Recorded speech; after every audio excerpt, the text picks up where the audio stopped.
Ito na po yung ano, Kalinawan Cave. Yan. Ito po yung entrada. Saan ang daming motor ng mga nag-ano. Yan po yung pinapasyalan nila, Kalinawan Cave at Kalinawan River. Yan. Saan tayo? Diretso up. Ayan mo naman. Pre, saglit lang. Ito po yung pinapasukan doon sa Kalinawan Cave. Yung butas po na yan. Yan. Ayan po, mga turista po ito. Anong butas? Ayan, ayan, yung butas. Diyan po, nalusot yung entrance. Ang labas po niyan dun. Dito sa kabila. Ayan. Itong 36 hectares na to ay 70% flat. 30% lang yung slope. So, tingin ko, ito na siya. Ayan. Ayan ang school. May school. Yan. Ayan ang area. Ito na yung school. May school po siya.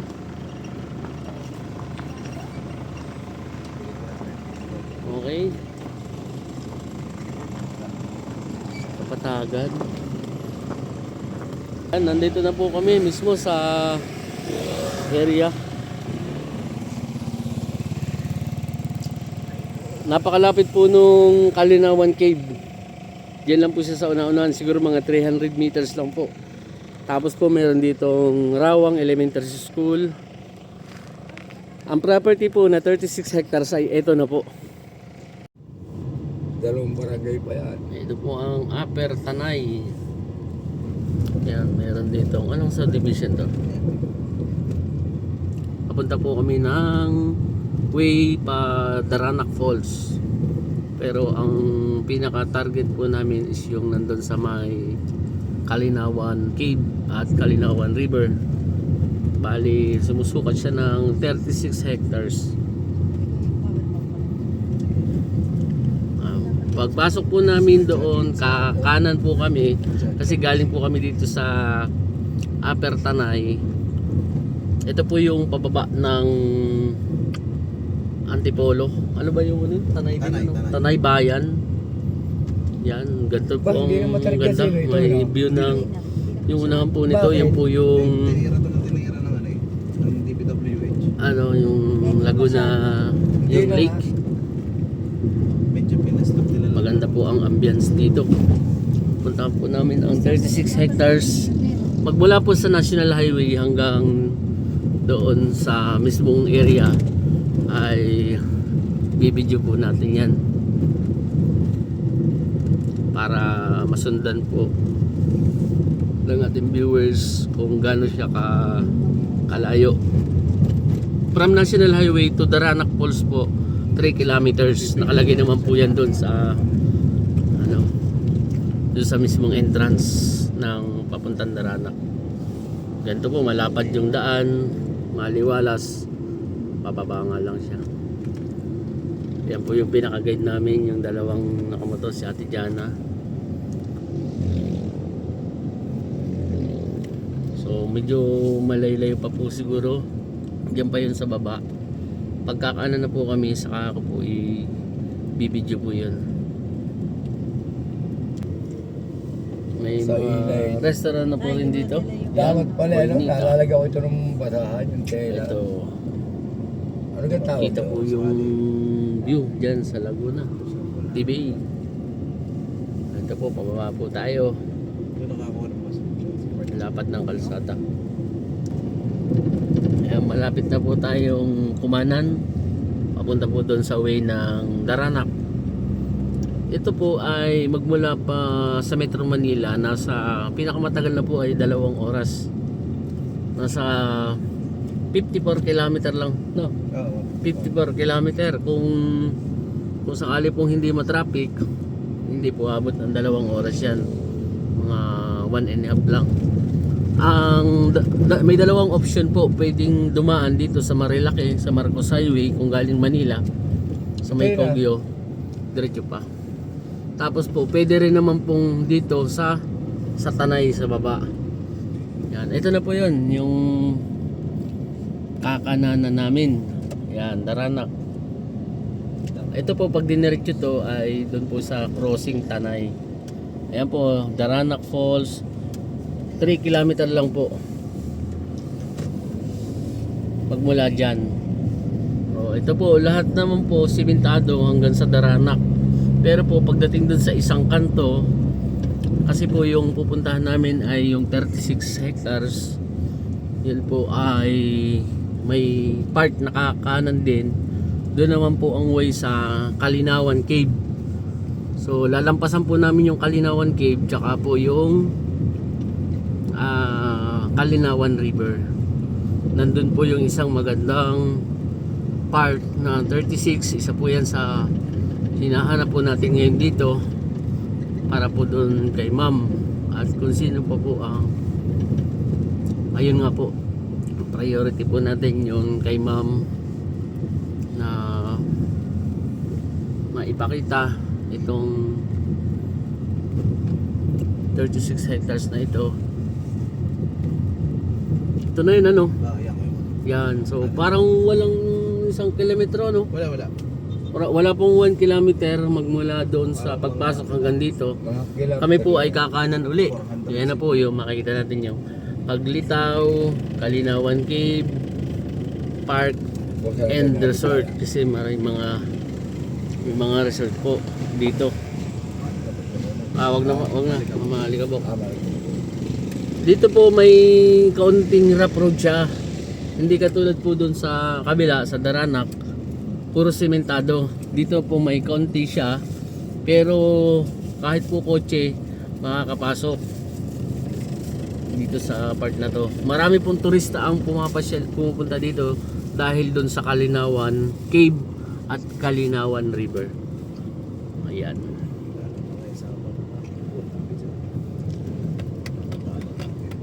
Kapuyan ko yung motor ka, sandan niya lang yung truck. Ito si Ate Jana. Kapuyan yung dadaanan niya. Konti lang po yung part ng rough road. Pagdating po dito, sementado na po uli. Siguro po ang estimate ko dito may mga 2 kilometro po magmula doon sa kinananan namin. Malapit lang.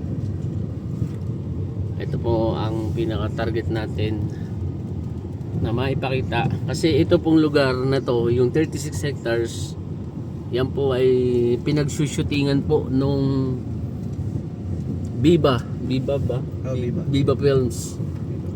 Yan. Kasi po yan pong 36 na yan, ang nagmamay-ari po ay corporation.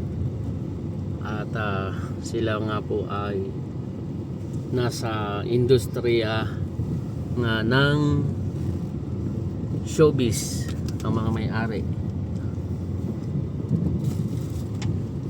Kaya po maraming artista ang pumapasyal doon at doon po sila nagsushooting. Hindi ko na po tinutuloy-tuloy kasi sobrang hahaba yung video natin. Pero putol-putol lang siya yung part na ito naman yung road, dire-diretso po kami. At para maipakita po natin yung daan papasok. Pero maganda naman po ito. Parang nasa ano tayo. Katulad nito, maraming punong kahoy. Presko. Pagdating po dito, may konting rough road po uli. Yan. Pero ang pagka-rough road niya po ay ganito lang. Hindi naman hirap yung sasakyan. Basta dahan-dahan lang. Pati po naman kotse ay kayang-kaya po ito. Yan, may mga nakamotor. Pasaan kaya yung... Ako yung bayan ko yung motor. Ako yung bay. Ayun baga Yan po, may isang pataas. Pero dito po tayo sa Puputbukan, Tanay Nature Pwede Park. pala dyan dumama, may ano. Ay, hindi obra. Bakit? Masyado malaki ang bato. Tapos yan po, Ay, yung mga simentado paborito naman nito, po ulit. Kumaliwa naman po kami. Ayun ang mga paborito dito eh. Pagdating po dun sa mismong site, siguro makakapag-video ko ng konti. Tapos ikakat ko siya, another video gagawin ko po. Para hindi sa sobrang haba. Possible mga 10 minutes po ito na pagbibideo. Sasamahan ko rin po siya ng drone. Para po makita yung aerial shot. So yung link po ng dalawang video ilalagay ko na lang po sa description. Katulad po nito mga to, yung mga nakamotor, yan. Mga turista po yan. Possible po ang punta niyan doon sa Kalinawan Cave. Tsaka po doon sa Paglitaw. Paglitaw ba yun? River. Paglitaw Falls. Tsaka po yung Kalinawan Cave. Yan yung mga pinupuntahan nila. Itong part na to. Yan, mga nakamotor po na yan.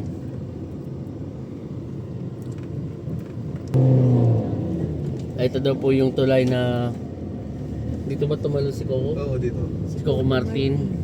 Nag-shooting po. Ito yung tulay. Buti hindi na bali Yan. ano. Tapos dyan po sa una-unahan ng itong mga mahogany na to, may binidyo po ako na nai-upload ko na po.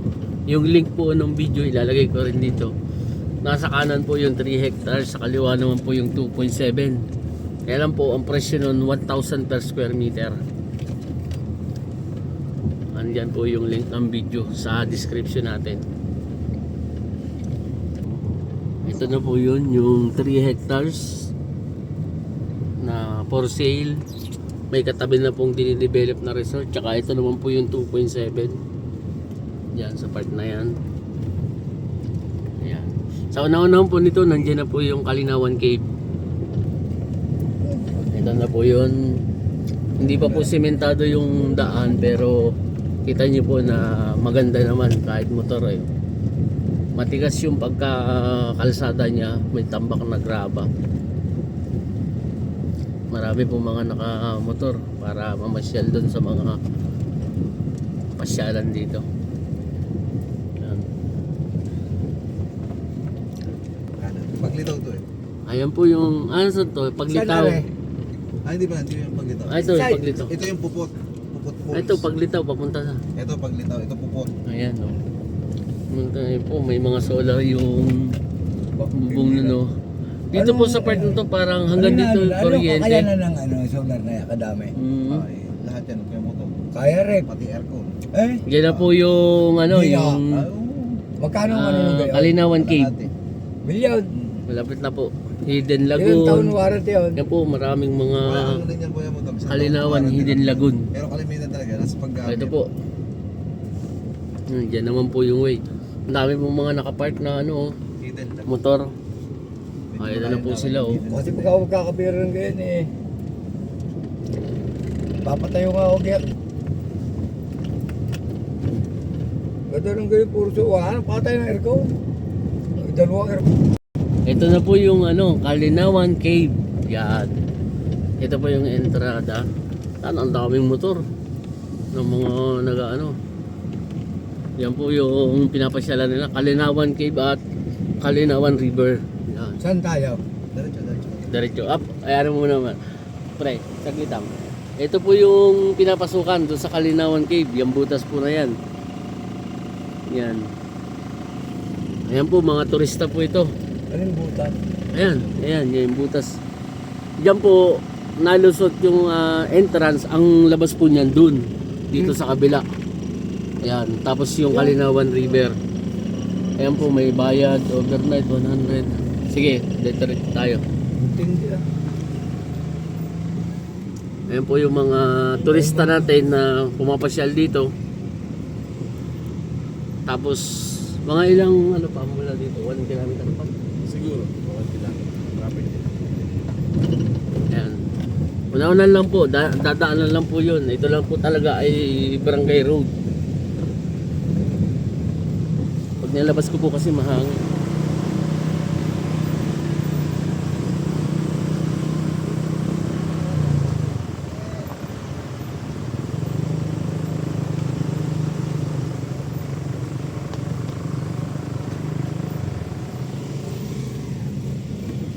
Ang ganda rito nga naman. Ito daw po, itong 36 hectares na to ay 70% flat, 30% lang yung slope. Tingin ko ito na siya. Ayan. Ayan ang school. May school. Yan, Yan ang area. Ito na yung school. may school po siya.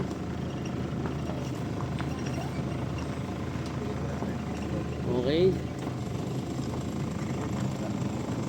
Kapatagan.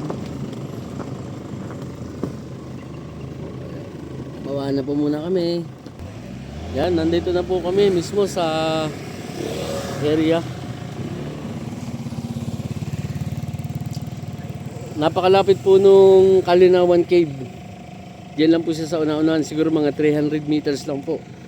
Tapos po meron ditong Rawang Elementary School. Ang property po na 36 hectares ay ito na po. Magmula dito. Ano to? Kasama na tong Kasama na yung bahay na to. Puro kapatagan. patagan niya lahat. Tapos pag ganito. Yan, dire-diretso yan. Mahaba yan. dir- Tara din. Sige, lakad-lakad rin natin ng konti. Pero patagan yan. Puro patagan. Papatagan. Ito po muna, itatransfer ko yung video natin dito para maganda yung camera natin. So, bali dalawang video po kasi ito almost 15 minutes na siya. At least ito po yung pinaka-entrada niya. Ano kaya tong isang to? Ano yung ginagawa na yan? Restaurant, ganun. Ito, resort din to. Oo, pumunta tayo sa mga resort. Marami pang mga ano dyan. Oo, sa loob.